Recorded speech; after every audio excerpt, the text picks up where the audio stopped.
Et bienvenue les sanctuaristes. Vous avez reconnu le générique, on va parler cinéma, on va parler bon cinéma, on va parler du retour de Sam Raimi sur les grands écrans et ça fait vraiment bien plaisir. On va parler de Sam Help. Moi qui pensais que l'année 2026 allait être morose dans les salles obscures, je me suis fourvoyé. Je ne l'ai pas vu arriver jusqu'à cette bande-annonce intrigante qui n'était pas sans me rappeler 6 jours 7 nuits d'Ivan Reitman à Harrison Ford. Mais avec une patte particulière qu'au premier abord, je n'avais pas reconnue, il faut bien le dire. Celle de Sam Raimi, un réalisateur de génie qui n'a jamais trahi son public et n'a jamais fourvoyé son cinéma, même en travaillant pour un certain studio dirigé par une souris. Et ouais, j'ai aimé Doctor Strange.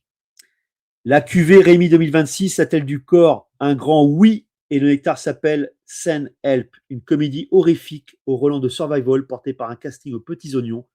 Au premier rang, une Rachel McAdams que le pote de Bruce Campbell avait déjà dirigée dans Doctor Strange, qui nous joue une partition réglée comme du papier à musique.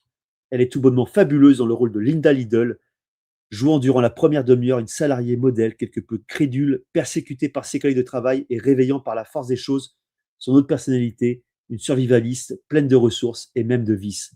La fin justifiant les moyens.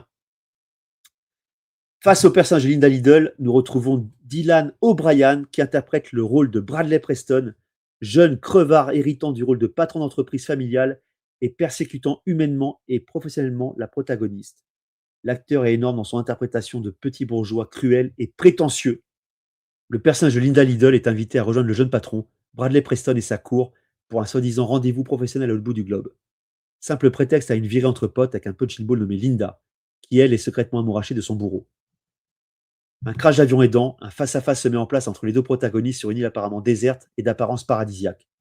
Les pôles s'inversent et la victime urbaine devient la dominante de par ses capacités de survie, alors que le jeune mâle alpha du CAC 40 devient un être fragilisé. Coups bas, tension et maltraitance au rendez-vous, le tout porté par un Sam Raimi au sommet de son art de réalisateur. Il n'oublie surtout pas les racines horrifiques de son cinéma, avec des plans rappelant clairement une certaine saga se déroulant dans les bois avec un livre maudit. Le film nous offre même le luxe de faire sortir de sa retraite Danny Elfman avec un thème musical extrêmement réussi et marquant. Il faut le noter car la chose est extrêmement rare depuis pas mal de temps. Tout comme avec l'excellent Jusqu'en Enfer, Rémi nous donne une petite leçon de vie, se méfier de l'eau qui dort et ne pas s'acharner sur les plus faibles, car un jour ou l'autre, il y a une note à payer. Comme le dit Linda dans le film, tu confonds la gentillesse et la faiblesse. Une phrase qui compte énormément pour moi, un rappel à l'ordre qui doit parfois être fait envers nos vies congénères. Le film coche les cases du cinéma habituellement développé par le père d'Evil Dead, mais va aussi plus loin dans l'analyse de la psyché humaine.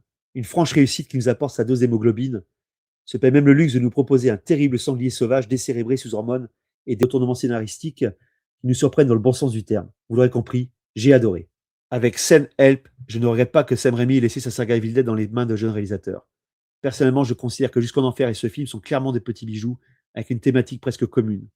Je vous laisse vous en faire votre propre avis sans vous spoiler. Sam Help est jubilatoire et propose toujours le savant mélange d'humour et d'horreur made in Sam Raimi. Foncez les amis, allez le voir au cinéma. À très vite.